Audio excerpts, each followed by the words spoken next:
Juillet 2020. La France est déconfinée depuis un mois et les salles obscures rouvrent enfin leurs portes.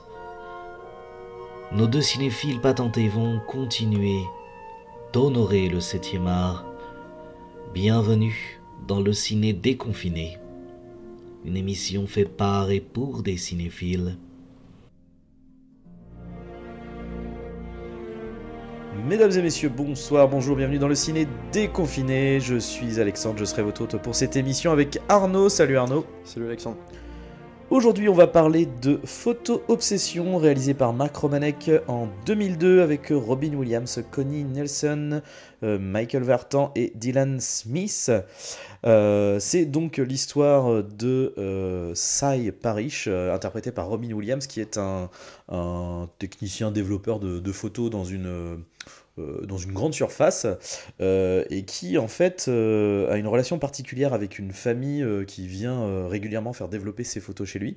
Et en fait, via les photos de cette famille, il va comment dire, il va se créer une relation malsaine avec eux en gardant ces photos et en voulant faire partie de cette famille. Ils s'imaginent faire partie un peu de leur famille, fantasme quoi. Voilà. Et donc, c'est donc toi qui as choisi ce film la dernière fois. Pourquoi as-tu choisi ce film ?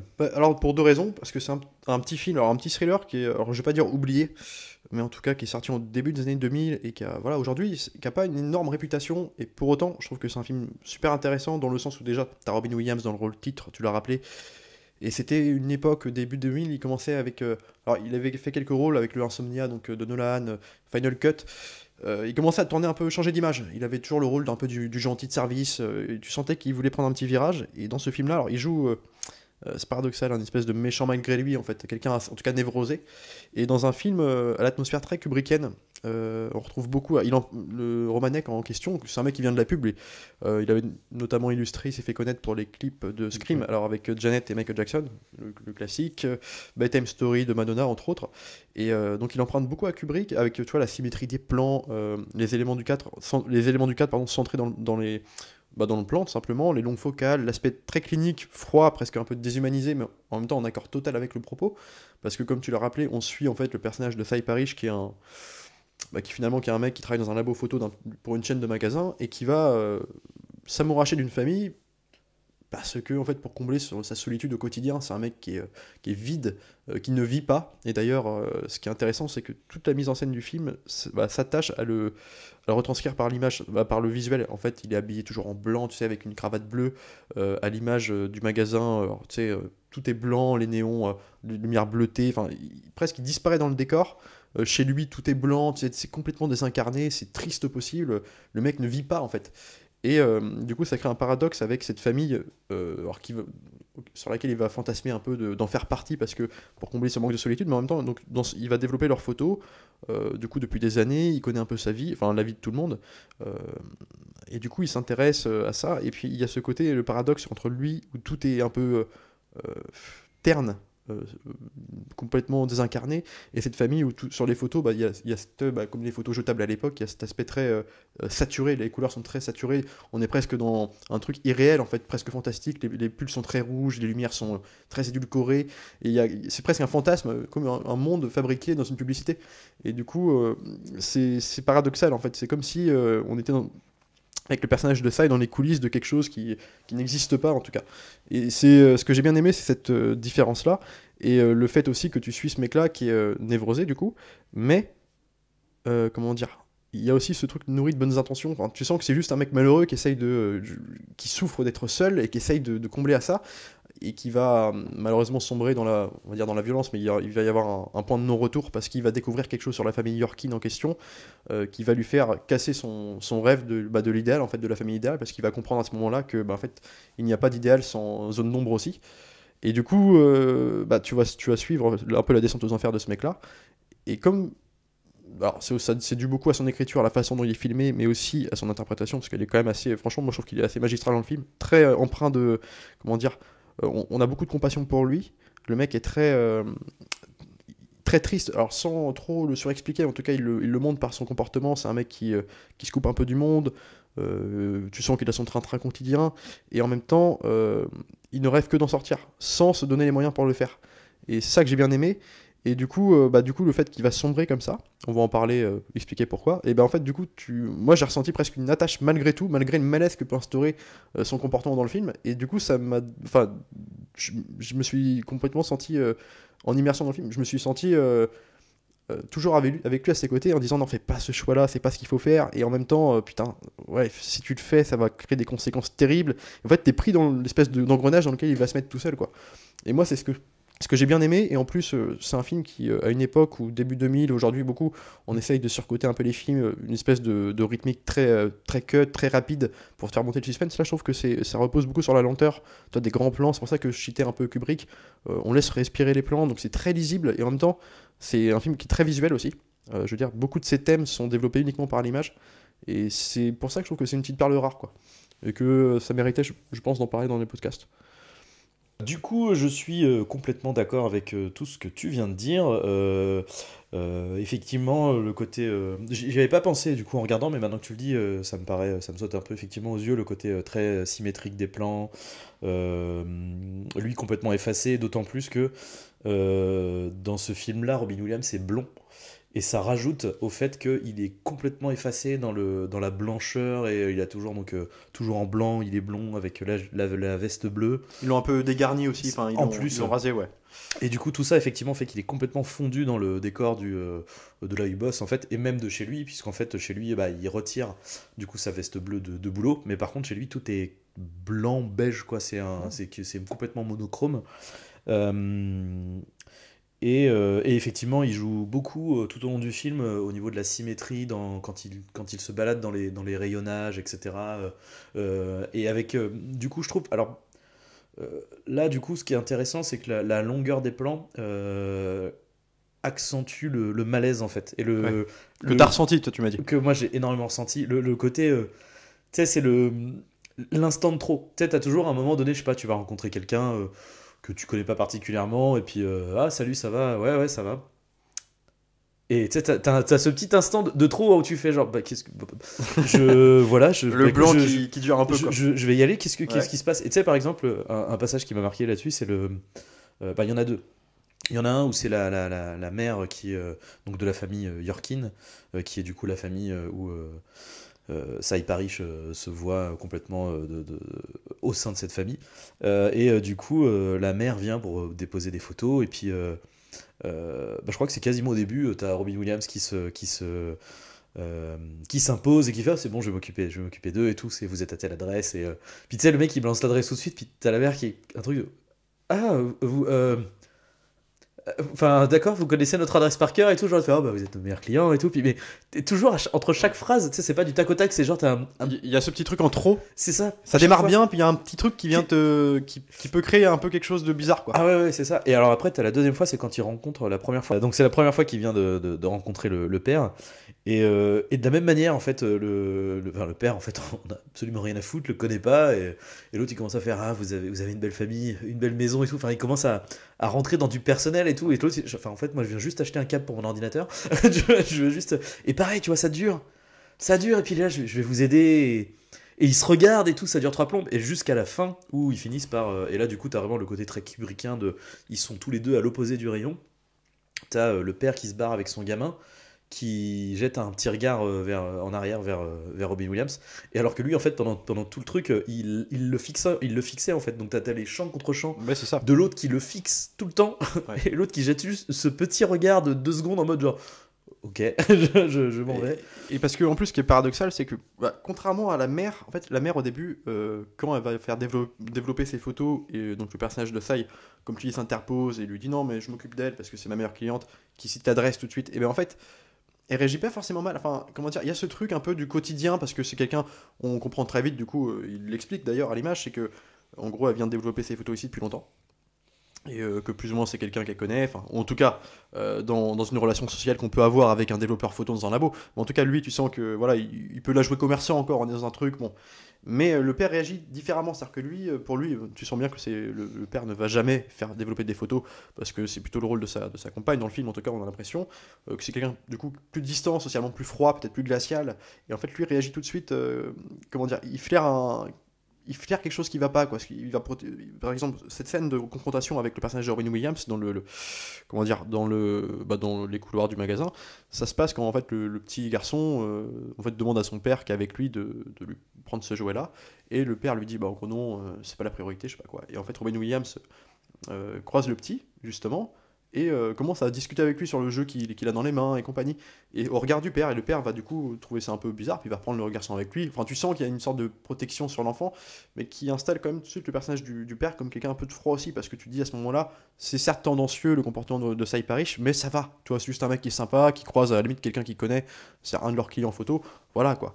Donc déjà, il y a ce truc-là, et moi ce que j'ai bien aimé, comment dire, parce qu'en gros, comme le personnage de Cy va plus ou moins enfin plus ou moins, si complètement d'ailleurs, avoir une obsession pure et dure pour les Yorkines, mais en tout cas progressive dans le film. Il y a ce truc, en fait c'est bizarre, on va avoir pas mal de scènes hors magasin, où tu vois juste par exemple le personnage de Sai qui va commencer à retrouver le gamin, alors par hasard, mais bon on sent que c'est quand même suspect, le gamin à la sortie de son école, il va le raccompagner une bonne partie du chemin jusqu'à chez lui, en discutant un peu de son passé, de tout, enfin toi, il te le filme presque comme un mec avec, tu sais, avec sa veste grise-beige, mais presque moins pédophile, quoi, avec, tu sais, des lunettes à la France. Enfin, ça émet cette hypothèse d'un truc suspect, comme si le personnage de Sai, qui jusqu'alors nous est présenté que comme un mec qui est un peu sympa, niais, triste, très triste, un peu névrosé jusqu'à l'obsession, mais en tout cas, bon, un mec seul, quoi, comme on peut imaginer. Le fait de le voir commencer à parler avec le gosse comme ça, mais vraiment avec insistance, tu te dis, est-ce qu'il cache pas plus encore de dangerosité que ce qu'on nous vient de montrer jusqu'à maintenant, quoi. Et en fait, c'est des faux suspens, mais en fait, il t'installe des trucs comme ça, donc c'est en graduation, et du coup, t'es constamment en pression, tu te dis, putain, qu'est-ce qui va se passer, quoi. Et c'est ça que j'ai bien aimé aussi. Et complètement, après ce qui est hyper intéressant, c'est qu'en fait, c'est là que le choix de Robin Williams pour le rôle est hyper intelligent. Parce que en fait c'est un mec qui est complètement aux antipodes de ça, dans le sens où je veux dire, tu vois la bouille de Robin Williams, c'est le mec sympa, quoi.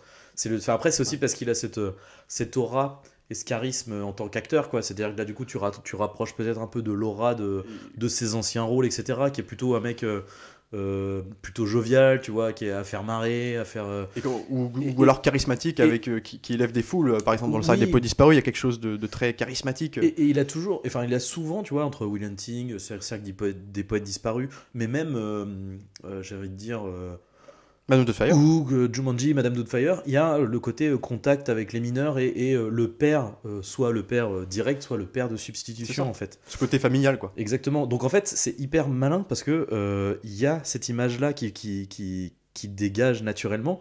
Mais après, dans la mise en scène, ça va être contradictoire. C'est-à-dire que par exemple, je trouve que le passage où il va raccompagner le petit, ça va être les regards des autres, en fait. C'est-à-dire que tu vas voir l'entraîneur qui va regarder ça loin, un peu comme le père, justement dans la séquence dont on parlait tout à l'heure dans le magasin.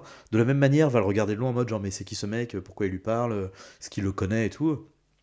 Ils partent tous les deux, et finalement quand ils partent tous les deux, la scène elle est plutôt belle, si tu veux. Tu sais, ils sont dans un parc, ils sont en train d'échanger chacun sur bah moi quand j'étais petit, machin, bah je comprends et tout. Et le truc qui va dénoter, ça va être d'abord la musique, qui va être, parce qu'en fait c'est un moment où là il va directement dans une sorte d'intrusion privée, c'est-à-dire d'intrusion, oui, pas d'intrusion, mais il va. On est déjà dans le trop, quoi. Il va dans le privé, en fait. Ouais. Et ça, déjà, c'est un peu malaisant. Puis après, au niveau du cadre, on passe de ce parc à. En fait, au fur et à mesure, on va avoir. Du coup, tu as les arbres un peu, etc. Et en fait, plus ils avancent, plus à un moment donné, ça va se découper vers deux gros arbres où il y a de l'ombre. Et du coup, ils vont s'avancer tous les deux. Et ça va faire comme un. Je sais pas comment dire, un cadre dans le cadre où les deux arbres sombres, en fait, sont en train d'entourer la scène qui est plutôt belle. Ouais, et je sais pas si t'as remarqué dans cette scène-là, justement, l'ombre du personnage. On est encore dans cette. Comment dire, dans ce travail sur la colorimétrie, c'est qu'à ce moment-là, justement, plus ils avancent dans ces espèces d'allées d'arbres, couloirs d'arbres dans le parc, l'ombre va s'installer vraiment beaucoup plus sur le personnage de Sai, qui lui va être presque caché. Déjà qu'il est terni par ses vêtements, tu sens le mec qui est un peu caché dans le décor, l'ombre va carrément presque l'effacer à un moment, contrairement au gamin qui lui avait un peu un peu le rouge mais très criard. On a une espèce d'aspect déshumanisé avec l'autre au petit garçon très vivant qui rentre de son cours de sport, tu sais. Il y a ce truc.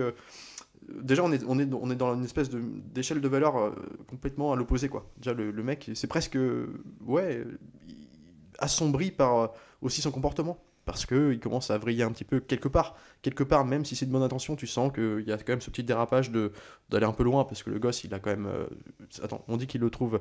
Il assiste à son cours. Parce qu'il vient s'installer sur les tribunes. Ouais, c'est un entraînement de foot. C'est ça, c'est un entraînement de foot. Et alors, il lui fait croire que bah, je rentrais par là et compagnie. Mais tu sens, déjà, c'est beaucoup, quoi. Tu sais que ça fait. Et puis en plus, il a un cadeau pour lui. Bah, le cadeau, le fameux jouet en question que son père n'a pas voulu. Lui. Voilà. Alors après, ce qui est intéressant aussi, c'est que c'est là où, en fait, c'est vraiment de la bonne intention. C'est que justement dans la scène avant avec le père dont on parlait, il y a le côté, même si le père lui a un côté genre mais pourquoi tu parles à un inconnu, etc. T'as aussi le fait que en fait le Sai lui se comporte comme un père alors que l'autre en a un peu rien à foutre, tu vois. C'est tout de suite le gamin arrive, il fait par contre on n'achète pas de jeu machin, puis tout au long de l'histoire on comprend aussi qu'il délaisse sa famille, etc. Donc il y a un peu ça aussi qui se passe en fait. Bah, et même le gamin a de l'empathie pour ça, le trouve sympathique. T'as une des au bout de 10-20 minutes de film où il dit à sa mère il dit quelque chose comme il a l'air triste quoi, tu crois que ça va, etc. C'est une jolie scène ça. Et ouais.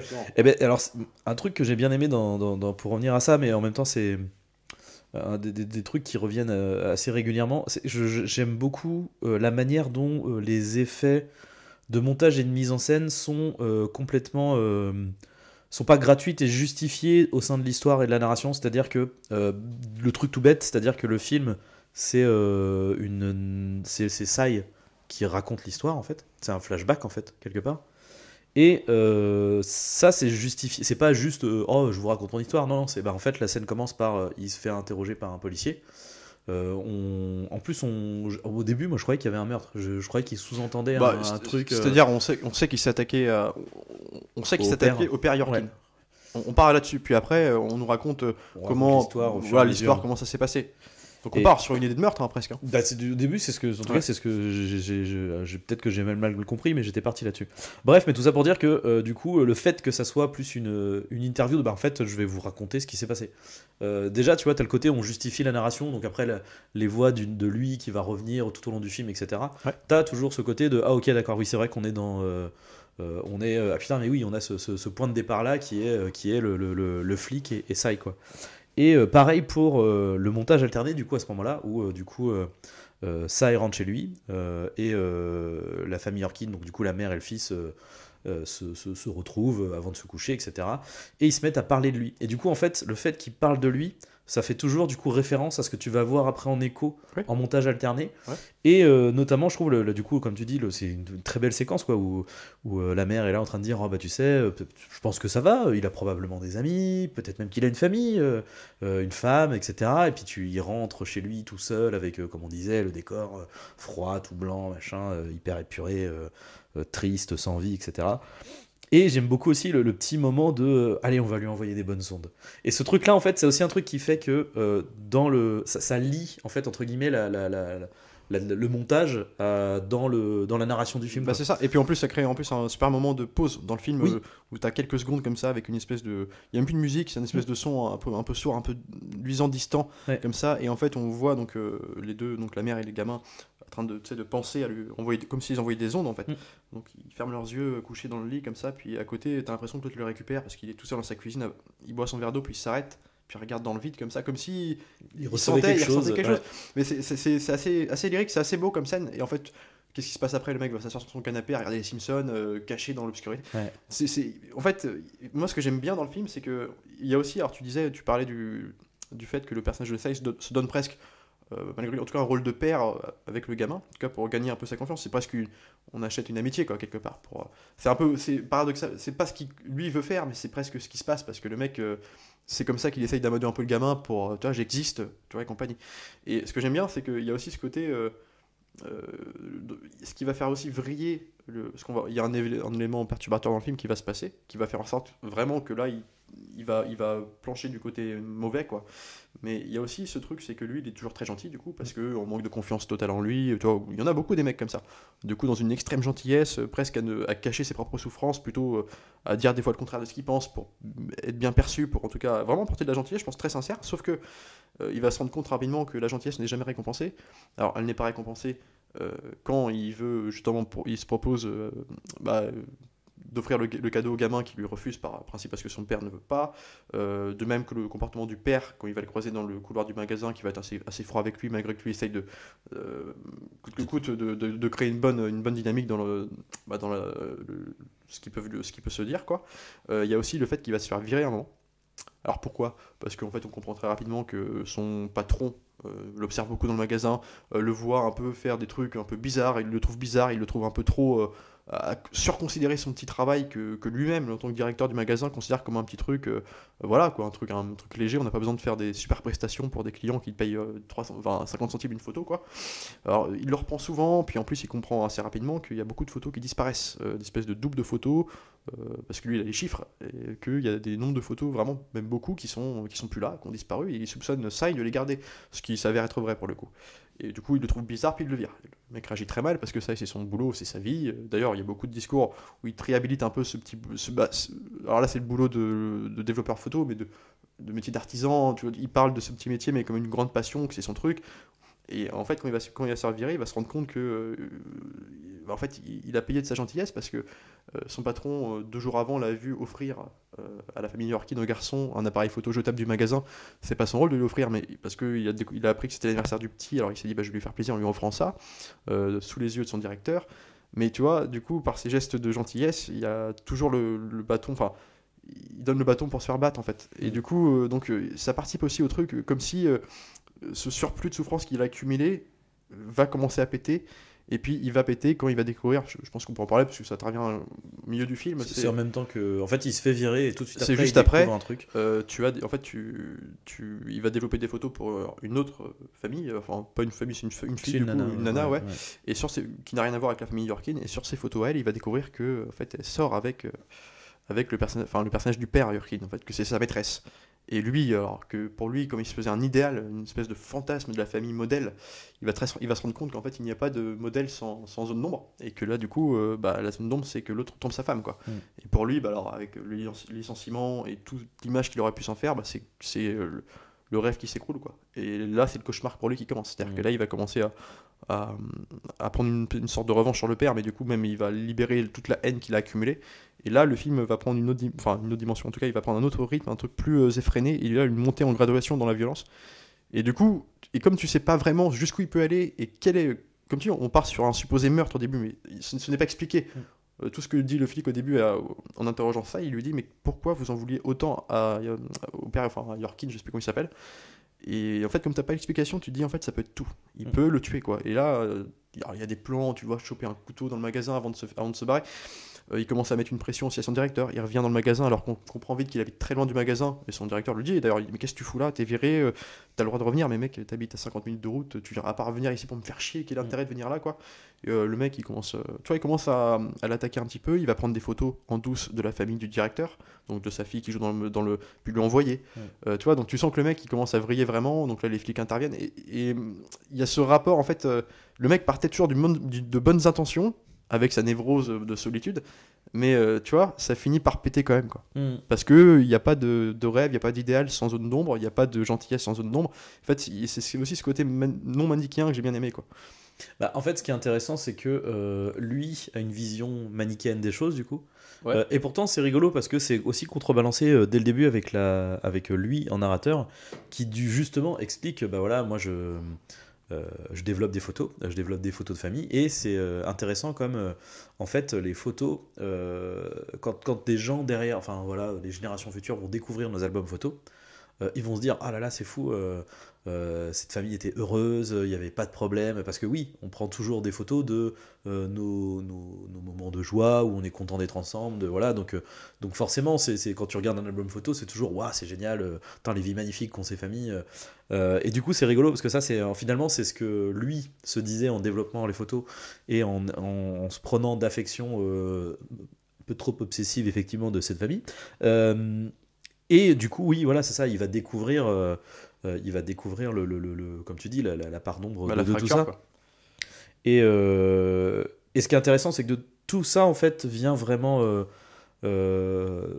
progressivement. Il y a vraiment cette petite montée, cette montée en pression, mais même dans la relation, c'est-à-dire qu'au début, c'est juste des petits moments de gêne un peu, mais bon, voilà, c'est pas non plus... c'est juste, bon, on va dire, on a tous rencontré quelqu'un un peu... d'un peu gênant, d'un peu trop gentil, d'un peu trop voilà, qui est peut-être un peu seul et que tu sens qu'il a envie de parler, quoi. Tu as des gens qui sont comme ça. Et plus tu vas voir sa vie, plus tu vas au fur et à mesure te rendre compte de trucs malaisants, quoi. Donc il va rentrer chez lui au début. Puis c'est vraiment t'as un petit plan fixe parce que comme tout est toujours très posé, très petit plan fixe de je sais plus ce qu'il fait, il doit trier ses affaires, je sais plus quoi. Là la caméra panote et là derrière tu vois qu'il y a des photos chez lui sur un meuble. Ça. Et tu vois que c'est les photos de la famille. Là, tu commences à faire. Ok. En fait, tous les doubles des photos dont le soupçonnait le directeur. Lui, il les garde, quoi. C'est ses souvenirs de famille à lui. Les avoir gardés, en fait, il les garde, il les affiche sur le mur, mais comme une tapisserie. Et... Alors, au début, c'est ça qui est bien. C'est qu'au début, c'est vraiment juste le meuble. Donc, t'as juste quelques photos. Tu dis, bon, d'accord. Et c'est progressif. Et après, du coup, t'as ce truc de bon, bah là, du coup, il est devant la télé. Donc, plan très rapproché sur lui. Et puis, on va aller sur des valeurs de plus en plus larges. Et là, effectivement, tu vas te rendre compte que le mur entier derrière lui, enfin, sur son côté, est complètement rempli. Donc en fait, le mec, ça fait 10 ans, parce que je crois que c'est ce qu'il dit, ça fait 8-10 ans que... les photos de toute façon, c'est de l'âge du gamin. Donc ça fait 10 ans, en fait, que le mec, il colle les photos de toute la famille. On est sur des milliers de photos, là, il le cite d'ailleurs. Ouais. Et ce qui est intéressant, c'est que la mise en image de ça, c'est souvent je cite Kubrick encore une fois, sur des travelling très, très lents. Très lents, la caméra ne bouge jamais, il n'y a jamais de caméra à l'épaule ou tremblotante. C'est très fixe tout le temps. C'est très fixe, c'est très figé, mais presque... C'est très clinique, quoi, mais complètement au propos avec le sujet. Et ce que j'aime bien aussi avec quand on parle on surligne, c'est le propos du film aussi, l'extrême solitude du personnage, c'est qu'il n'existe pas, même dans sa... On ne sait rien sur lui. Et d'ailleurs, ce qui est intéressant, c'est que tu parlais de la famille et compagnie, et en fait, du coup, lui, il y a un moment, on ne sait pas qui sont ses parents, on comprend qu'il n'a pas d'enfant, qu'il n'a pas de femme, il n'y a rien, il est tout seul chez lui, on ne sait rien sur lui, et du coup, il va trouver une sorte de superflu pour exister, pour se sentir exister, d'aller récupérer dans des marchés des vieilles photos de gens, en fait, comme on peut trouver des fois dans des stands, des petites photos amateurs de gens, voilà, des photos en noir et blanc, d'une nana, on ne sait pas qui c'est, il va l'acheter et faire croire, en croisant plus tard, alors non pas par hasard, mais parce qu'il l'a décidé, parce qu'il sait où elle va manger le midi, la mère Yorkin, il va la croiser, il va se mettre à côté d'elle avec le livre qu'elle aussi a lu avant parce qu'il l'a vu prendre ce livre et du coup il s'est dit ça va être un moyen qu'on puisse se parler à côté, donc il lit ce livre et puis en même temps donc la fille lui dit non mais vous lisez ce livre, c'est cool, enfin c'est intéressant, moi je le lis, c'est incroyable, quelle coïncidence. Alors il commence à parler et puis un peu de la famille parce que du coup la mère s'intéresse un peu à savoir du coup est-ce que son fils avait raison, est-ce qu'il est vraiment tout seul. Et non, je vais vous montrer une photo de ma mère, puis là il sort la photo du marché qu'il a acheté. Donc il n'existe que par des superflus en fait. Donc c'est vraiment une incarnation du monsieur tout le monde en fait. Alors ils l'ont mis d'ailleurs jusqu'à son physique, ils l'ont mis des lunettes un peu, tu sais. Alors moi je dis Francis Hall parce que c'est des trucs un peu carrés. Un peu carrés, mais l'espèce de calvitie, pourquoi c'est pas. Alors t'avais la raison de parler des cheveux blancs, presque blonds, comment dire, peroxydés dans le sens où c'est un blanc presque. Qui se marie très bien avec les murs blancs du magasin, donc il disparaît là-dedans, mais dégarni parce que, comme monsieur tout le monde, on lui a un peu rasé. Il y a ce côté, en fait, on l'évacue. C'est un mec qu'on peut croiser, mais qu'on ne regarde pas. Alors, à ceci près qu'il y a toujours un petit détail qui fait que c'est gênant, et en l'occurrence, dans sa coiffure, ce que je trouve super cool, c'est que tout rasé, mais t'as l'espèce de petite houppette. Oui. Qui est vraiment pour le coup de mauvais goût quand même. Bon, désolé pour les gens qui portent des houpettes. C'est une espèce de crotte en fait parce qu'elle est creusée derrière. Mais oui, c'est ça. Et du coup, c'est vraiment et c'est vraiment particulier parce que vraiment tout le reste de ses cheveux est vraiment rasé, genre de près, rasé de près quoi. Ouais. Et du coup, t'as ce petit détail là qui fait. Alors c'est pas choquant, mais c'est juste un petit détail qui fait genre c'est. Oui, mais c'est particulier. Non, mais c'est moche, on peut le dire, mais ça le noie dans la foule. Oui, il y a ce truc-là, et il y a beaucoup de plans qui dénotent de ça. Et justement, alors on a fait la transition, il se fait virer, bim, s'ensuit la découverte de la photo. Mais en fait, avant ça, t'as un plan, du coup, il réagit très mal à son licenciement. Et en fait, alors, son labo photo est dans un magasin, en fait, c'est comme un grand Super U finalement. Donc Savmart, je sais pas si ça existe, en tout cas, c'est le magasin du film. Et donc il se fait licencier, et le mec se retrouve après à digérer son licenciement assis tout seul dans un lit d'exposition du magasin. Et avec, alors pareil, on est sur un zoom arrière très très très long, un travelling, enfin, toi, Kubrick, encore une fois, très shining et tout ce que tu veux.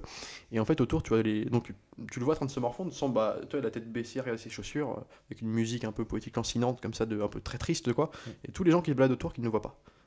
Avec le bruit ambiant de espèce de système de consommation où les gens ne se passent. Bah, en fait, ça parle aussi de ça. En sous-texte, les gens se croisent et ne se connaissent pas. En fait, on ne sait rien de son propre voisin. L'incarnation de Robin Williams dans le film, c'est l'incarnation de notre voisin d'appartement. En fait, un mec qui pourrait être très bien. On ne sait pas qui c'est, on ne sait pas son parcours, on ne sait pas s'il en a un, s'il a quelque chose. Et toi, c'est ça que j'aime bien. Ça s'attarde aussi sur le fait que tout ça peut être évité. Si, alors c'est peut-être un peu cucu ce que je veux dire, mais ça pourrait être évité si les gens s'attardaient plus un peu sur les autres. Toi, si de lui-même, si Robin Williams n'avait pas besoin de faire ces trucs de folie, là, fou furieux, là, parce que même s'il est attachant, il y a quand même ce paroxysme quand même dans l'obsession, dans l'oppression presque. Si les gens étaient plus sympathiques avec lui aussi, autour de lui, tu vois, parce qu'il y a quand même ce directeur qui est dans son rôle. C'est vrai que le mec est bizarre, il fait des trucs un peu... mais il fait bien son boulot, tu vois. Il n'y a jamais de mecs qui vont essayer de... En fait, paradoxalement, en étant le plus bizarre du film, c'est peut-être aussi parfois le mec le plus humain, en fait. Parce que, justement, lui est dans le côté... en fait, j'ai un boulot, je le fais bien, je veux le contact avec les gens, parce qu'au final, même s'il s'intéresse particulièrement, il a une obsession sur cette famille, en fait, tu as une petite séquence où tu te rends compte qu'il connaît à peu près tous ses clients, en fait. Il te dit, bah voilà, il y a lui, il vient tous les mois, photo cochonne, il y a lui qui est là, bon bah c'est un nouveau parent, donc les nouveaux parents, plein de photos de leur bébé. Donc en fait, le mec, il est comme ça avec tout le monde, en fait, il s'intéresse à tout le monde. Parce que après, c'est aussi parce que on est dans un... Là, je pense qu'il y a aussi le... De toute façon, il y a une critique de la société de consommation, c'est évident, ne serait-ce que par le côté... grand centre commercial. En fait, le côté déshumanisé que peut avoir un centre commercial. En fait. Exactement. Et tu as le côté aussi, comment dire, du coup, en fait, il ne vit que à travers son travail. Ouais. Du coup, c'est exacerbé par le fait que chez lui, il est tout seul, mais c'est là, ça prend vraiment tout son sens. Quoi. C'est, du coup, il est humain, il vit et il tente de communiquer avec les gens, etc. Mais en fait, il est le seul à faire ça. Quoi. La plupart du temps, les gens ne veulent pas discuter, et puis son patron est du coup complètement dans cette logique-là. Quoi. À de rares reprises, tu ne vois jamais ses collègues vraiment, il n'y a jamais vraiment de scène à part à son licenciement, ou parce que le mec a été viré, il y a son jeune espèce d'apprenti qui est présenté comme ça, comme un mec, un jeune que ça aurait formé à son boulot, lui dit qu'il est triste de le voir partir, mais en fait il est triste de le voir partir, mais juste tu ne l'as jamais vu avant dans le film. Tu l'as vu une fois de loin, tu vois. Ils s'interagissent pas ensemble, quoi. Il n'y a pas d'interaction. Le Romanek s'attarde pas là-dessus dans les plans, dans les séquences. Et en fait, du coup, tu te dis ouais, mais il dit ça comme presque. Je regrette ton départ, mais comme il aurait dit ça à n'importe qui. Il y a quelque chose.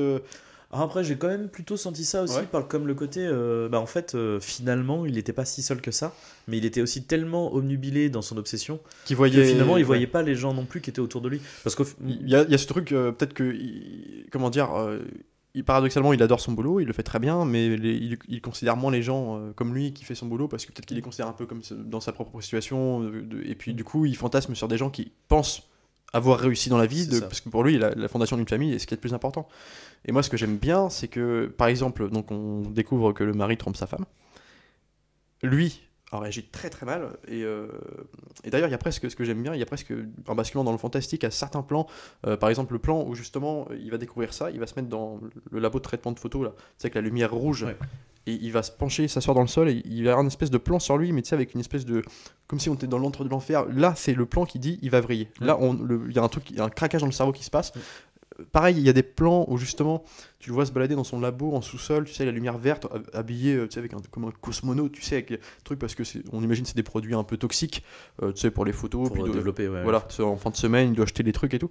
Et en fait, du coup, avec une espèce de musique bizarre, où tu le vois presque marcher au ralenti, il y a un truc, là j'ai vu ça comme une espèce de mise en abîme, en fait. Qu'on est, on a la vie fantasmée, donc l'espèce de présentation d'une famille presque caricaturale au début, pardon, je tapais dans le micro, une famille presque parfaite, toi aussi, toi t'es presque, alors paradoxalement, au personnage de Robin Williams, t'es presque agacé de les voir aussi, tu sais, genre la famille, la grande villa, les couleurs criardes, tu sais, tout le monde est heureux et content, l'enfant de la chambre pas rangée, le clicheton.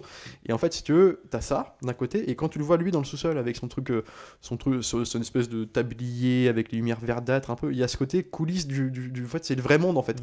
C'est genre, ouais, le monde existe, les photos sont comme ça, les couleurs sont comme ça, le monde est joyeux comme ça, parce que en même temps, à côté, t'as les mecs qui font ça, les mecs qui ont les mains dans la merde, quoi, et qui sont tout seuls. Et ça, je trouve que ça dénote avec un peu la personnalité du mec, et comment dire, et je termine là-dessus, ouais, c'était pour faire le lien avec ça, sur le fait que quand il découvre que le mec trompe sa femme, il va tenir au courant sa femme, c'est lui qui va lui apprendre, en tout cas, il va lui montrer les photos, il va trouver un superflu pour il va lui mettre dans son lot de photos. Voilà, et donc il va la suivre en voiture, et puis c'est dans la voiture devant lui, donc du coup, qu'elle va découvrir les photos. Et donc là, du coup, elle va crise de panique, et forcément, elle rentre chez elle. Alors tu te dis, bah ça va crier avec le mari, mais en fait, non.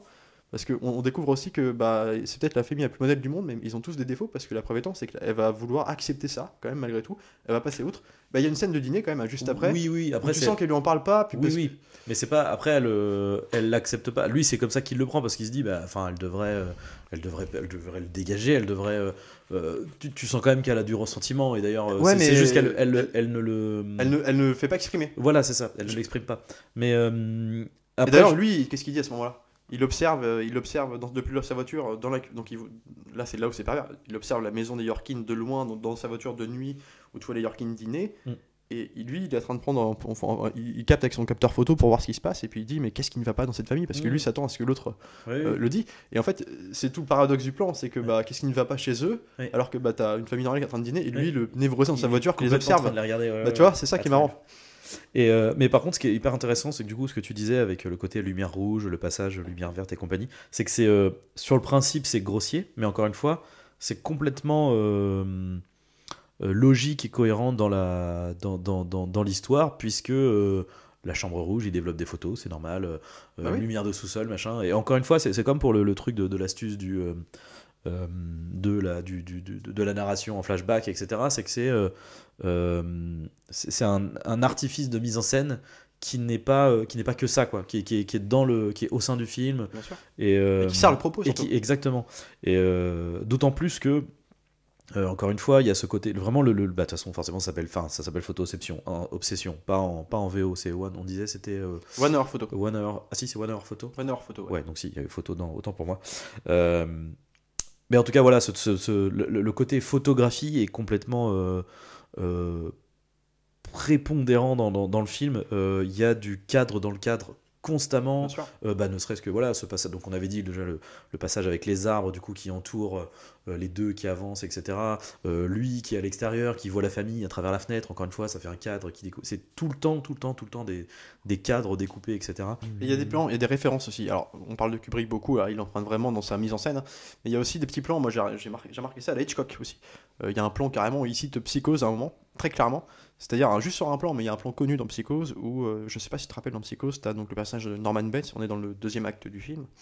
Donc je vais pas rappeler l'histoire de Psychose, mais en tout cas le personnage donc, joué par Parkins est en tout cas à la visite d'un policier, d'un inspecteur qui s'intéresse au fait que Janet Leigh soit disparue avec de l'argent, et du coup il va au pur hasard frapper à la porte de Norman Bates en lui disant, qui tient un motel, est-ce que vous avez vu cette jeune fille, et puis il lui montre la photo. Et tu vois un plan de Norman Bates qui se penche, alors filmé une espèce de contre-plongée, en train de se pencher, mais un peu stressé comme ça sur la photo. Et t'as le même plan, mais alors c'est un plan connu ça, parce que c'est assez iconique, et t'as le même plan avec Robin Williams qui est en train de regarder, qui est derrière son comptoir de labo.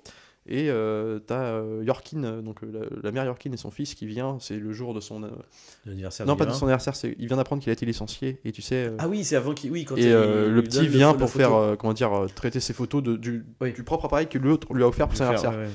Et du coup, lui vient de se faire licencier, il est très fermé, quoi. Il est très réticent, plus aussi ouvert avec eux. Puis en plus, tu lui montres l'appareil photo, en partie responsable de son licenciement, donc tu sens qu'il est énervé, et il se penche comme ça, il y a le même plan en fait, je ne saurais pas comment l'expliquer, mais enfin visuellement c'est criard, et t'as plein d'espèces d'effets comme ça, t'as aussi beaucoup de montages parallèles, alors tu les as expliqués, puis aussi dans on va dire, dans les scènes d'action entre guillemets, c'est-à-dire le montage final, t'as toute une montée, un paroxysme à la fin, une scène qui s'étend il s'étend où en fait le mec va vouloir s'en prendre au père Yorkin qui est avec sa maîtresse au moment même dans un hôtel.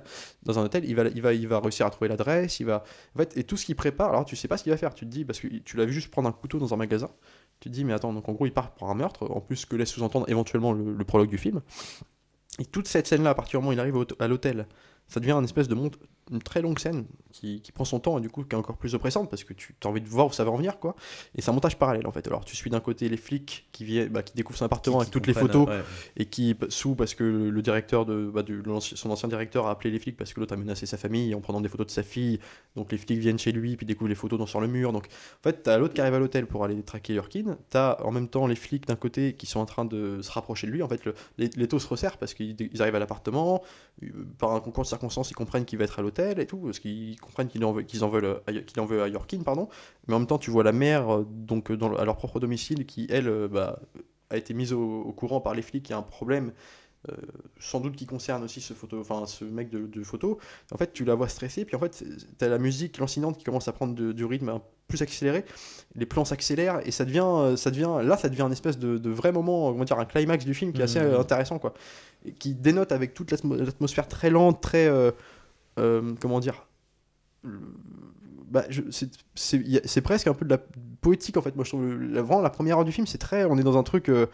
On joue beaucoup sur le silence, tu sais, sur les non-dits, sur ce que l'autre peut penser, mais sans le dire, sur la souffrance ressentie, mais interne. Enfin, il y a un truc très silencieux, très, du coup très malaisant, ouais. Et là, on part sur un espèce de thriller, peut-être plus classique, mais en même temps, que je trouve hyper efficace, quoi. Dans la façon dont c'est construit, je veux dire, plus classique dans le sens où on est sur un montage parallèle ou une montée en climax, mais qui prend tellement son temps que ça devient quelque chose d'intéressant, quoi. Ouais, puis après, comme tu dis, le rythme s'accélère jusqu'à la fin de la poursuite. C'est non-stop, et dès que ça y est, les flics l'ont chopé, là ça s'arrête net. Mais il y a vraiment tout qui s'emballe avec justement quand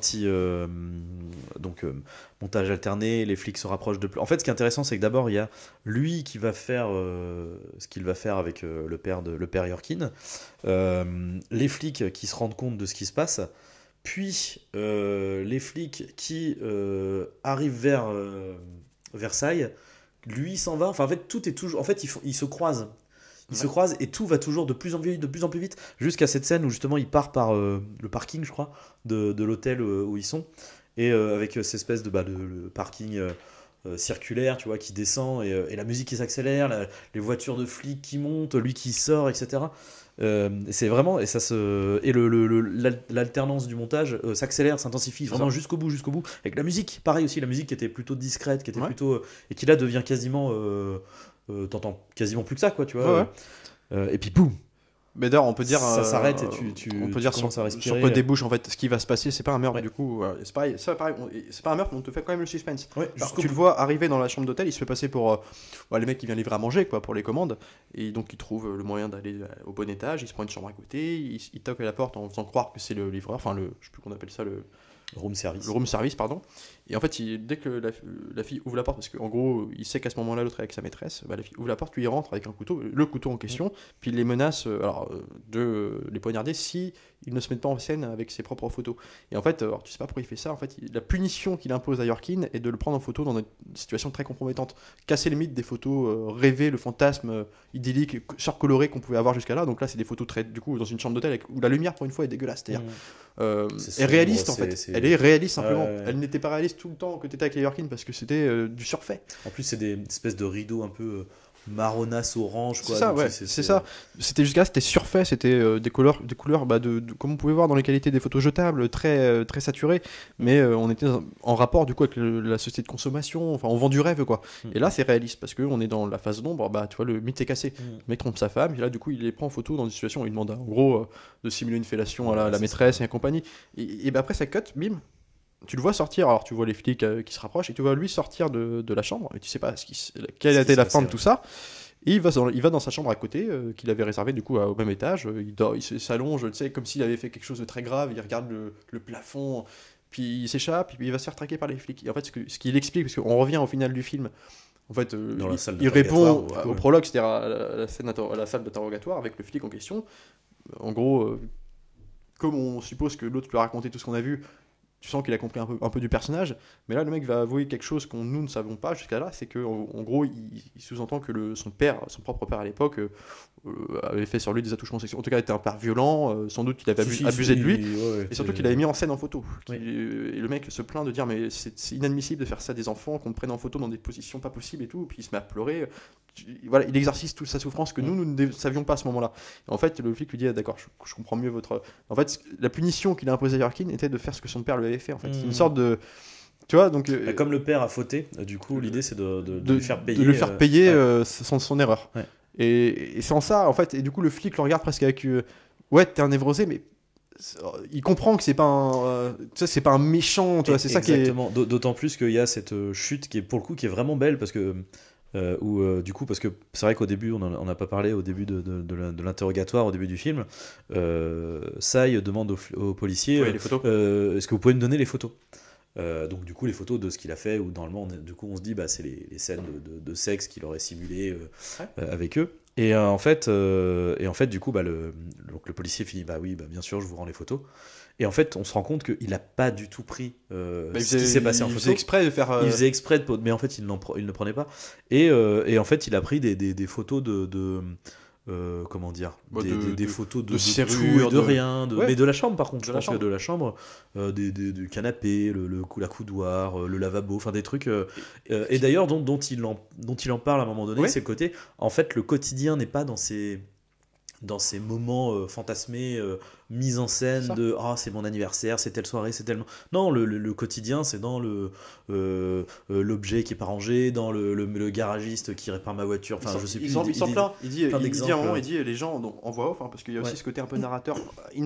À défaut de narrer l'histoire, il narre son boulot, il explique son boulot en voix off, donc tu as des scènes comme ça, et justement il se plaint un peu de ça, il dit bah les gens aujourd'hui ne prennent plus en photo des trucs mais du quotidien, genre la guêpe sur le beurre qui est resté ouvert devant le frigo, mais c'est pourtant ça la vie. Puis il te raconte les photos, la photo étant un objet comme on sait, tu vois, on prend une photo d'un moment, et sur le moment, la photo où les gens sourient, les gens vivaient, et les gens étaient assez...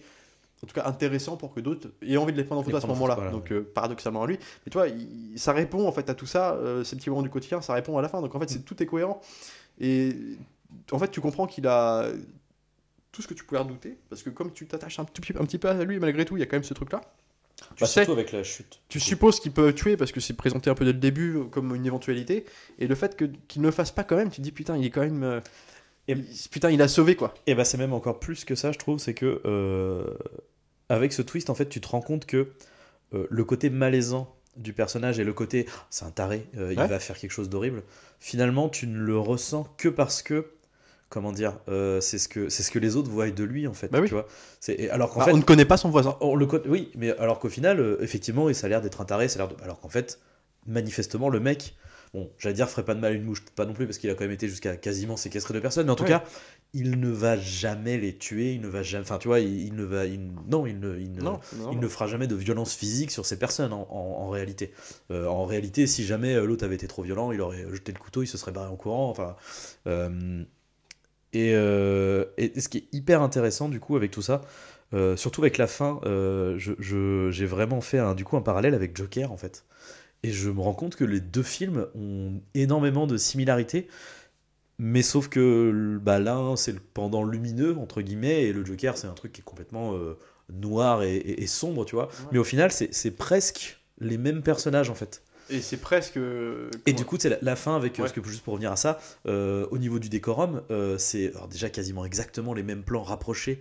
Donc Joaquin Phoenix et Robin Williams à la fin, avec... Donc du coup, la fin de Joker, c'est dans l'asile psychiatrique. La cellule d'interrogatoire se confond avec... Et la cellule d'interrogatoire, c'est pareil, elle est blanche immaculée, tu vois. Et c'est exactement le même... Mais c'est comment dire... Le film, en fait, a une volonté qui n'est... Comment dire, qui peut traiter. En fait, c'est ça qui paradoxal. Du coup, la finalité n'est pas la même. Non, la finalité, non, mais c'est sans comparer, mais c'est pas ça. C'est que le film, en fait, a des propos réalistes. Alors poussé à l'extrême, on parle d'un mec seul qui pourrait vriller. Donc, bon là, c'est peut-être tarabiscoté, mais peu importe. C'est une espèce d'incarnation de ça. Lui seul représente beaucoup de gens qu'on ne voit pas.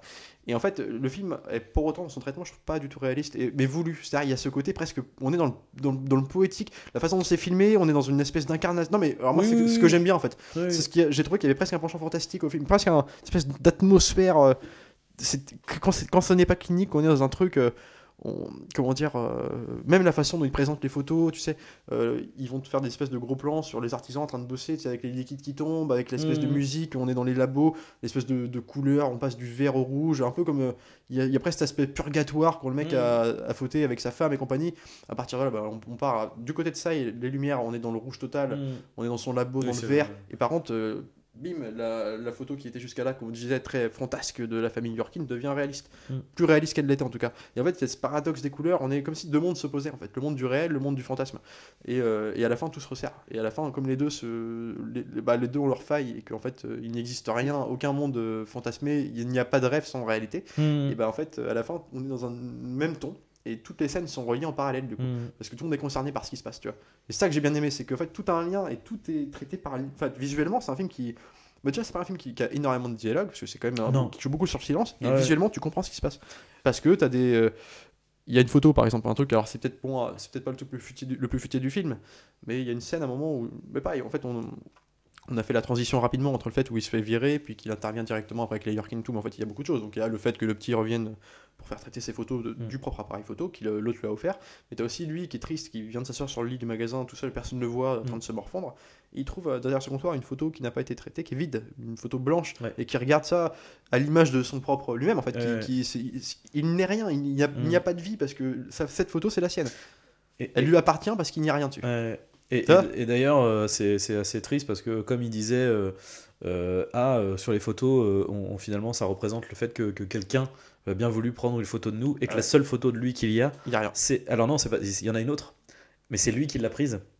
C'est vrai, ouais. Et du coup, c'est un sérieux moment de malaise aussi, ça. Ah bah oui. Parce que en gros, on explique le contexte. C'est au début du film, ça c'est vraiment la première séquence, je crois, avec la rencontre, enfin pas la rencontre, mais la première séquence où on les voit tous les deux, la mère Yorkin et l'enfant du coup, et qui viennent en fait traiter leurs photos chez lui.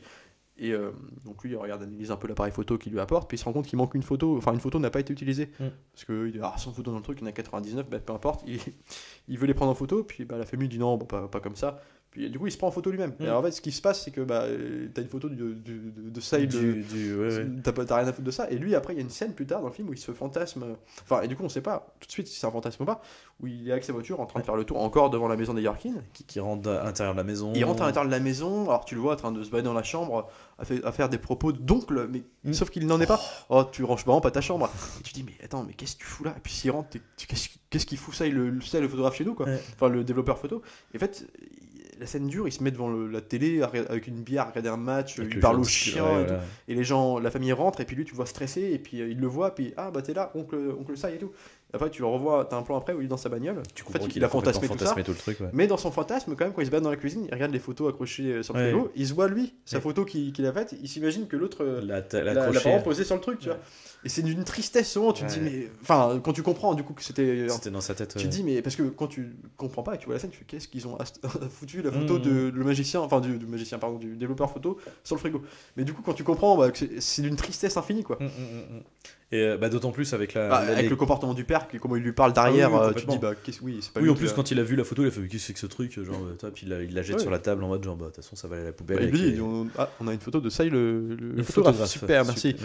Voilà, tu vois. Mais ouais, puis d'autant plus triste qu'avec je crois il y a à peu près 3 plans à la fin où donc justement t'as encore ce truc de la photo où en fait t'as le reflet de Sai dans qu'on appelle ça, tu sais, le miroir réfléchissant, enfin tu sais, le miroir sans teint, voilà ça que je cherchais.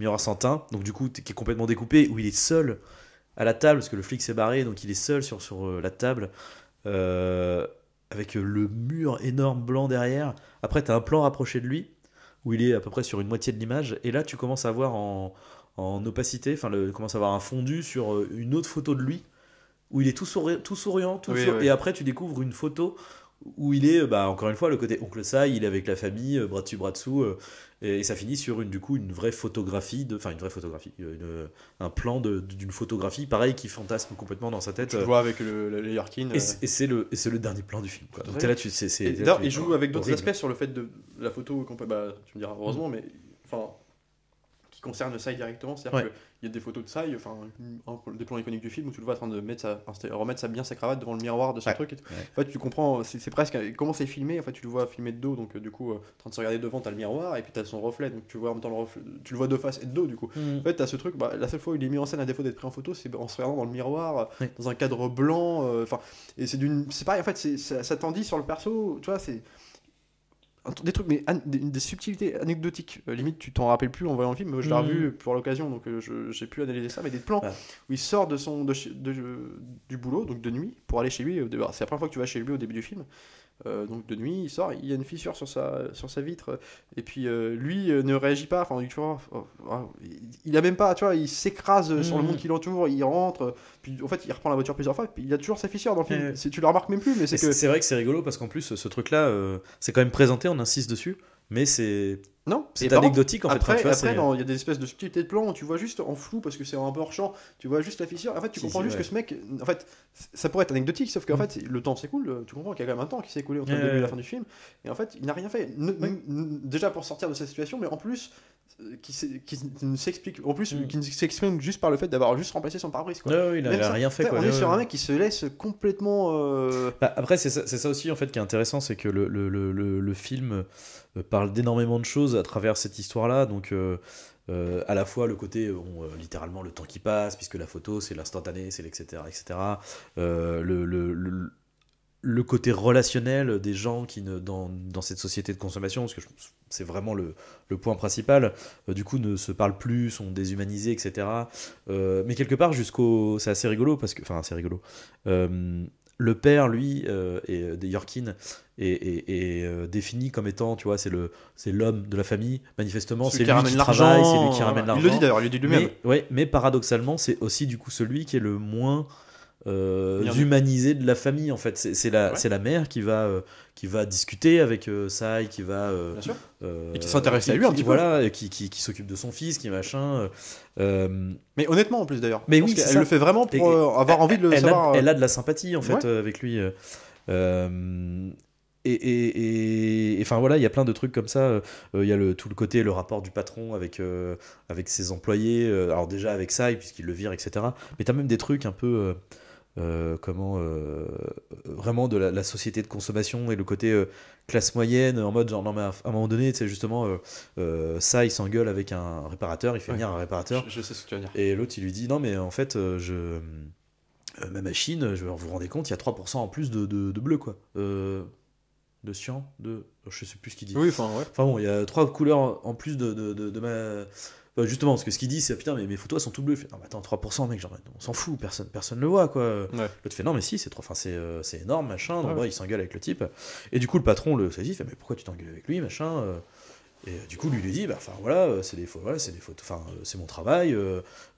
Puis l'autre lui dit, non mais enfin, en fait, on s'en fout. Hein. Je veux dire, on n'est pas là pour faire des photos de qualité. Hein. Les gens ils viennent, ils prennent le truc, ils payent comme tu dis 50 centimes la photo et puis. Il le dit textuellement, ils sont traités comme des espèces de masse. Mais ouais, c'est ça. Et en fait, il y a même d'autres scènes qui prennent cet exemple un peu là. C'est-à-dire, ce que tu dis, il y a d'autres scènes un peu qui traitent de ça, où par exemple justement, il s'est fait virer. Et tu sens pour le faire chier, le patron le revoit après l'avoir licencié et revenir au magasin. Ce qui peut être normal, sauf que comme il sait qu'il habite très loin, encore comme je l'ai dit tout à l'heure, il comprend vite que c'est pour le faire chier, tu vois. Et lui, il lui dit, il fait qu'est-ce que tu fais là et tout. Et l'autre, il commence à gueuler pour un peu prendre un témoin à tout le monde. Il dit j'ai le droit de me balader dans le magasin, prendre des photos. Alors c'est mon droit, c'est pas parce que j'ai été licencié que vous pouvez. Et t'as des gens, tu vois juste des plans, des gens qui le regardent à peine, genre qui sont même pas intéressés. C'est des masses quoi. Les gens ne se regardent pas quoi. Et en même temps, j'aime beaucoup sa rhétorique du coup vis-à-vis du patron en disant en fait c'est pas compliqué, j'ai une bonne raison d'être là. C'est que c'est moi qui ai étalonné cette machine et c'est la meilleure machine de développement de photographie de la région. Il lui fait presque une pub, mais sauf que ça le fait chier quand même parce que. Il y a beaucoup de, il y a pas beaucoup de dialogue, mais le peu de dialogue qu'il y a, elles sont quand même plutôt impactantes. Et un autre truc, tu vois, qui est révélateur de ce que je disais avec le côté la masse, mais en même temps le côté, tu vois, lui il fait bien son travail. Et tu vois justement, quand l'autre, quand son collègue lui dit je savais pas que tu partais, machin, merci. T'as aussi le côté, il lui dit en fait merci, vous m'avez appris plein de trucs quoi. Tu vois, il avait ce côté un peu professoral quoi du mec. C'est ça. Voilà. Mais d'ailleurs, on a dit le boulot c'est sa vie. Quand il n'a plus son boulot, Bah, il n'est plus rien. Il n'est plus rien. Ouais. Et d'ailleurs, c'est là qu'il vrille aussi totalement. Donc Oui. il y a une espèce de Ah bah, concours de c'est- circonstances. En fait, sa stabilité ne reposait que sur le fait C'est- il n'avait qu'une stabilité financière, c'était le boulot. Voilà, c'est ça. On lui enlève sa seule. Comment dire, Même au-delà de financière, social. non, mais social, en fait. on enlève son seul comment dire, lien social qu'il pouvait Avec encore les- avoir. C'est ça. Et il se retrouve. Là, il y a tout le temps pour être dans son truc pour vriller. Et c'est là que ça. Et tout va s'accélérer en fait. Et donc. Et d'ailleurs, ça n'aurait pas fonctionné s'il avait découvert la photo de l'infidélité. Pendant son. Ouais, tu vois, son c'est contrat. vraiment parce que ça arrive après Ouais. que bah là, en fait, oui, il va vriller, il a plus que ça à faire. Et d'ailleurs, c'est le plan après où il se barre, du coup, où du coup il fait ses adieux, ses au revoir à son collègue, que on va avoir deux plans trop cool. Donc il y en a un où il disparaît littéralement dans le rayon. Donc, Oui. c'est pareil en termes de société de consommation, ce mec. Et le deuxième, Et je crois que après, je c'est crois que je l'ai. bah, du coup le petit plan séquence de suivi, travelling arrière, Ouais. où du coup, donc pareil, c'est un plan c'est vraiment tout ce film Bah, est vraiment monté en il marche crescendo, face quoi. caméra en fait. Il se Oui. balade dans les rayons, donc en plus ça te permet de voir un peu le magasin. Donc tu vois les rayons, etc. Ouais. Et donc au fur et à mesure, pareil, la musique qui va devenir de plus en plus inquiétante. Il va avancer, et puis là en fait, tu vas commencer à le voir se crisper, et puis il va passer à côté du rayon. Des couteaux. Alors, ben, en fait, avant ça, c'est ça qui est bien dans la progression, c'est qu'au début, t'as le côté genre, quand tu le vois physiquement, genre vraiment, tiens, je suis Ouais. vénère, je suis. Sans qu'il bouillonne. Voilà, là, t'as, je sais plus, c'est des trucs, genre, t'as des télévisions et ça doit être, tu sais, les pubs, tu sais, comme t'as les pubs de trucs de bricolage, donc Ouais. boîte de chauffage, machin. Après, le rayon d'après, c'est le truc, genre, jardinerie, donc avec les tronçonneuses, les machins. Ouais. Et puis là, ça commence à se calmer, randonnée. Et là, derrière, du coup, t'as cet énorme canif en mode, c'est des trucs de randonnée, couteau suisse, quoi. Et là, du coup, il s'arrête. Enfin, du coup, tout ça en plan séquence, et en Ouais. fait, le décor va avec son état émotionnel, et puis bah du coup c'est là effectivement comme Et un Kiki autre- va se retourner, il va vriller, hop, hop, je prends Un le autre couteau, je plan me d'ailleurs casse. au même moment pour marquer un peu son vrillement, enfin le fait qu'il vrille, c'est où on est aussi encore à la lumière du fantastique, c'est même on y est dedans carrément, c'est un espèce de plan du coup comment dire, une espèce de symbole, un plan de symbolisme en fait où tu le vois genre debout en blanc comme à son image habituelle dans un couloir blanc Dans son rêve. figé, c'est un rêve en fait. Et il se met là, d'un coup, tu as un espèce de zoom très rapide sur lui, mais à la Kubrick du coup. On est sur un zoom clic, comme il faisait dans Shining par exemple. Sur son visage, il se tient la main dans le visage comme s'il avait une migraine, puis d'un coup, tu as du sang qui sort de toutes ses orbites. Et c'est un espèce de plan comme ça, mais Bah, surtout que effectivement ça fait c'est un super beau plan, ça en plus. fait très Shining aussi avec le bon, sauf que Ah, les vagues de sang, à voilà, défaut, c'est ça. mais Parce c'est que ça. là c'est vrai que t'as vraiment, c'est une giclée mais énorme ça sort qui des sort yeux, des oreilles, pour marquer le fait qu'il explose. Enfin, toute sa colère qui renflouait jusqu'à là, là tout va exploser. Parce qu'il a perdu tous ses repères. Et c'est ça, donc l'idéal d'un côté, son boulot, donc son seul lien social de l'autre. Et c'est un beau plan, peut-être qui peut être un peu grossier parce que du coup, criard, on a compris, mais c'est super. Ça va, Comme il en abuse très peu, il insiste pas dessus en et plus, ça c'est- dure une demi-seconde, c'est et puis, clair, non. mais c'est un beau plan en plus.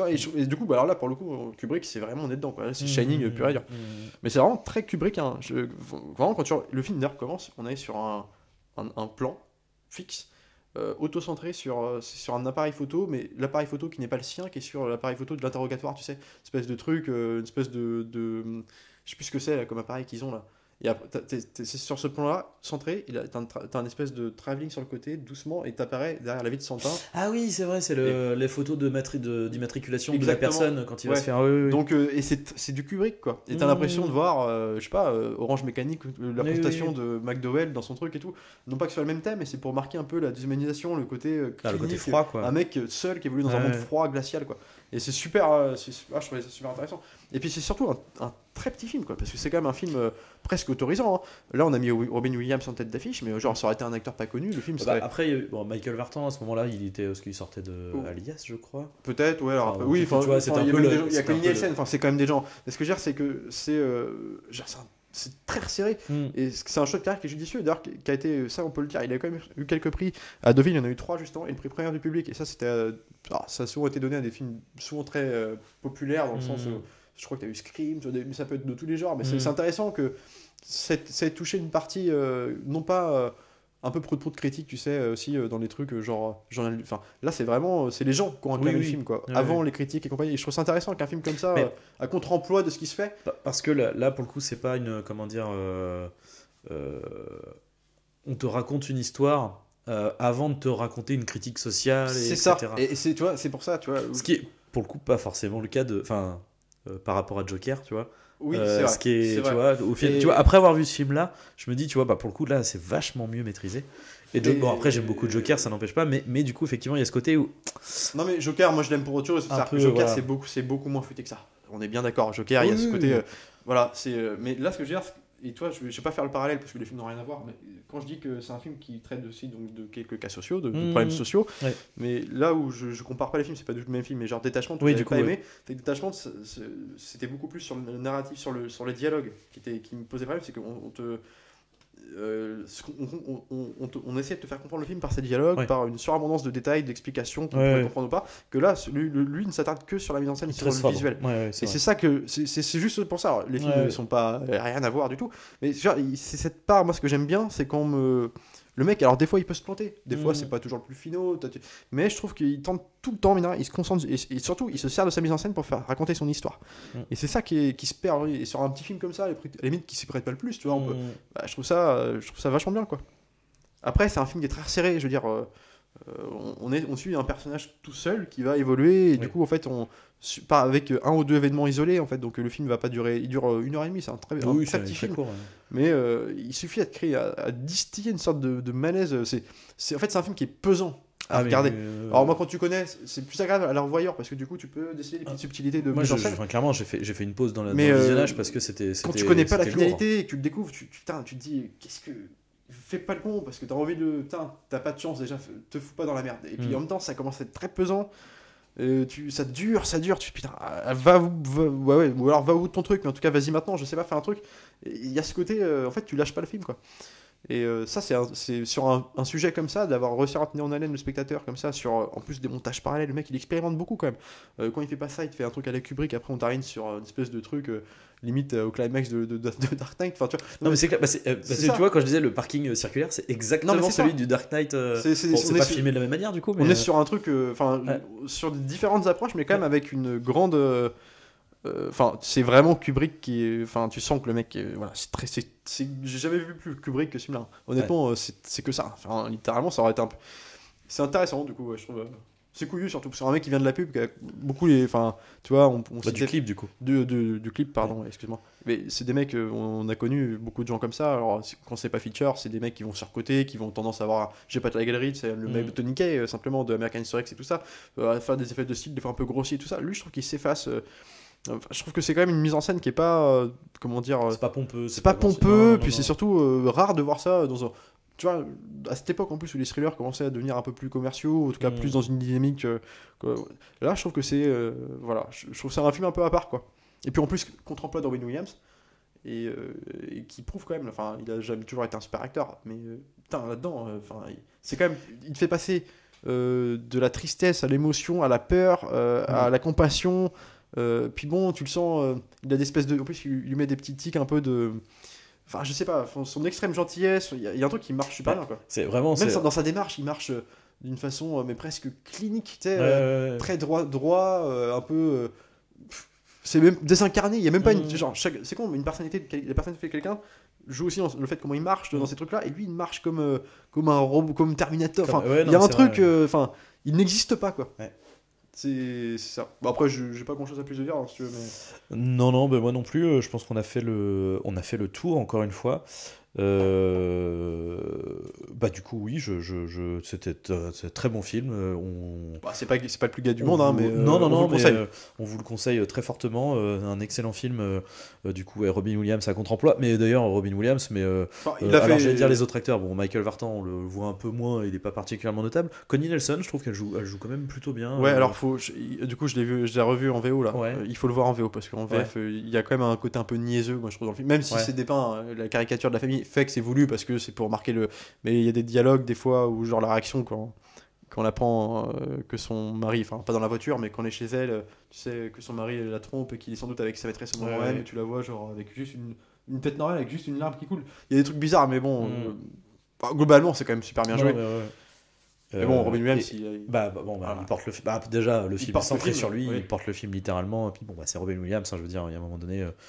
Est-ce qu'il y a un film avec Robin Williams où il ne porte pas le film Le problème, c'est que ce qui est marrant, c'est que comme tu l'as rappelé tout à l'heure, c'est qu'effectivement, il incarne cette espèce. C'est l'oncle parfait, tu vois. Enfin, non, mais l'oncle parfait, et quand on parlait de l'aspect familial de Robin Williams, le film le plus. Qui concentre tout ça, c'est Hook. Oui. C'est Hook, c'est l'incarnation de l'enfant. Le père, c'est ça, c'est Spielberg, c'est les textes Spielbergiens. C'est vrai qu'on a l'image de ça, de Robin Williams. Et en fait, ce qui est intéressant, c'est que. En plus, c'est un mec hyper charismatique. Tous ses rôles, c'est un acteur qui est connu à Hollywood. Mais en fait, le truc, c'est qu'il est charismatique naturellement. C'est au-delà de son jeu. C'est-à-dire, quand tu vois des interviews de lui, non, mais voilà, c'est ça. Moi, j'ai plein de trucs de Spielberg, par exemple, qui avait fait Hook avec lui. Je sais pas si Spielberg lui-même considère que Hook soit un grand film, je pense pas que ce soit un grand film, mais peu importe, en tout cas il a adoré. Puis il y a plein de films en fait où dans les making-of de films il raconte, par exemple pour Schindler, ça allait mal, parce que il souffrait du tournage, parce que ça lui rappelait sa propre histoire familiale, la Shoah, très, très dur pour lui à tourner.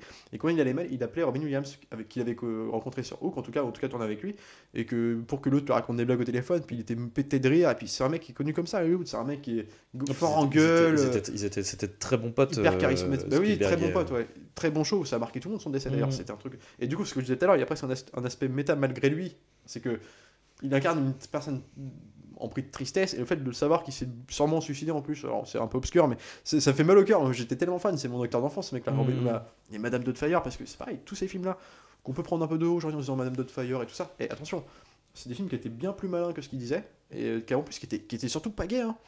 Madame Doubtfire, je me rappelle à la fin, tu te dis un film comme ça, en gros le mec fait ça pour voir ses enfants, tu te dis il va retrouver sa femme, et puis ça, ah non, à la fin c'est genre juste le juge lui dit monsieur, vous avez déguisé en grand-mère, vous êtes passé pour un fou, on vous retire la carte des gosses, et puis à la fin il réussit à trouver un compromis avec sa femme, et il le voit une fois toutes les 2 semaines, sa femme il n'est pas du tout remis avec elle, puis c'est juste, ça n'a pas évolué en fait.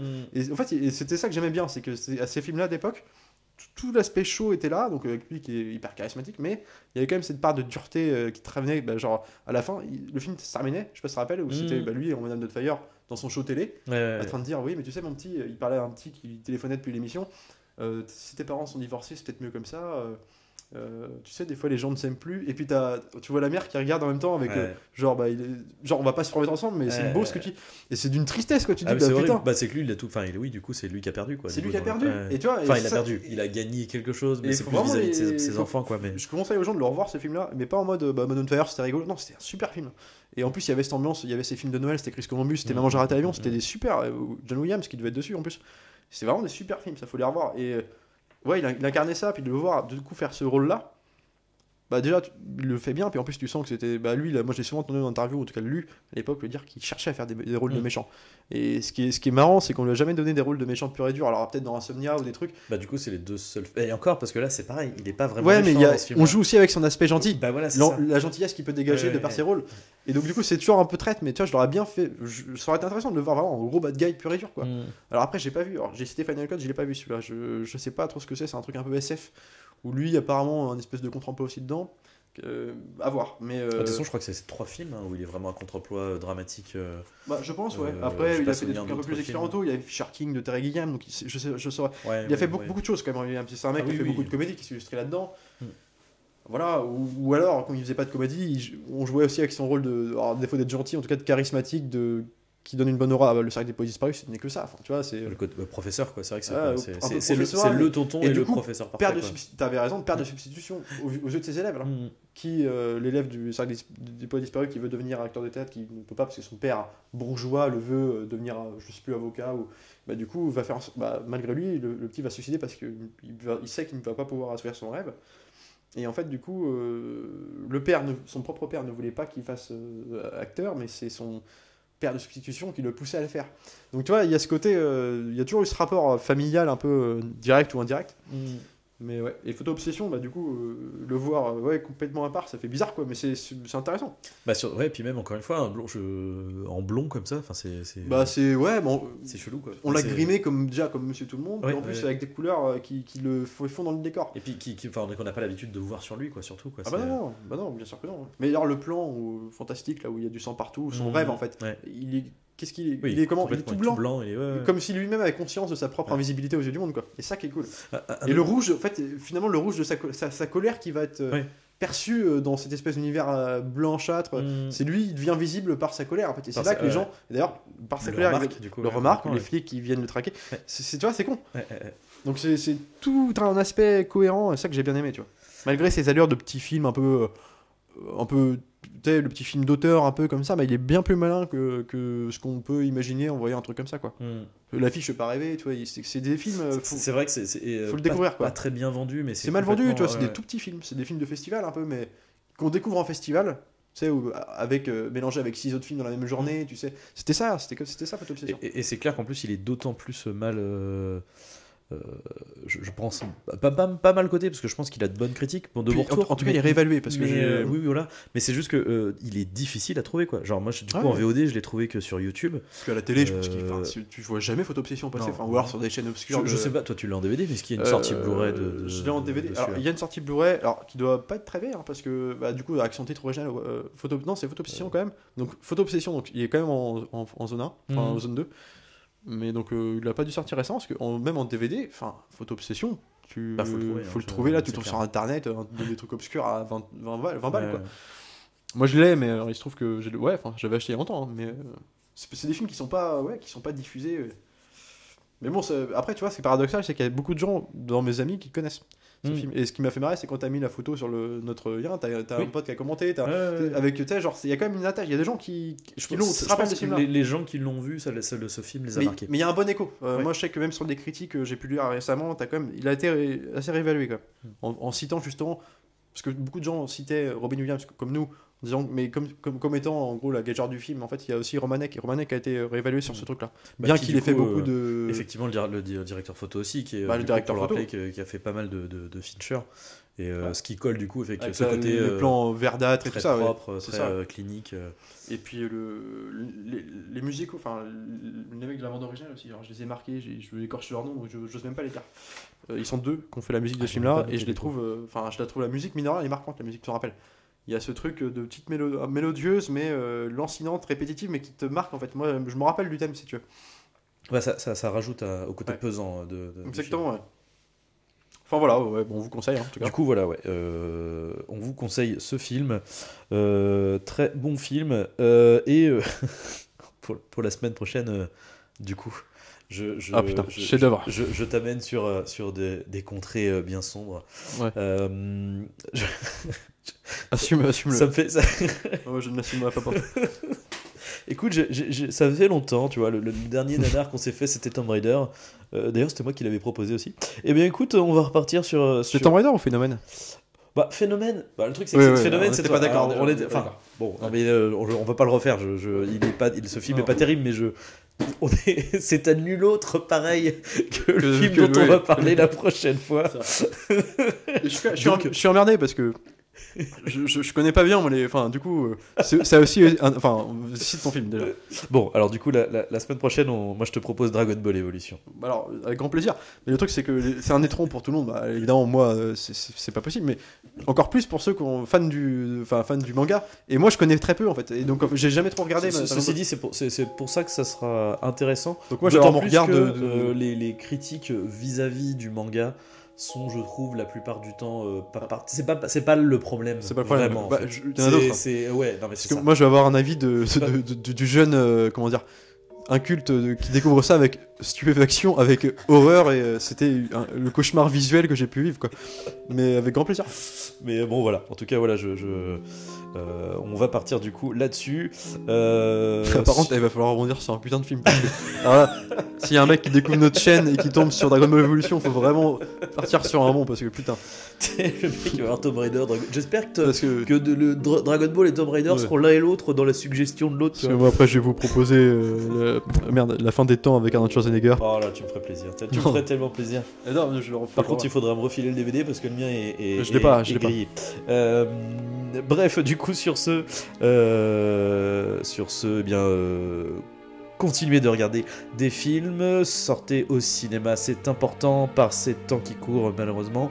Et puis du coup, on se dit à la prochaine. Salut à tous, salut Arnaud. Salut Alex.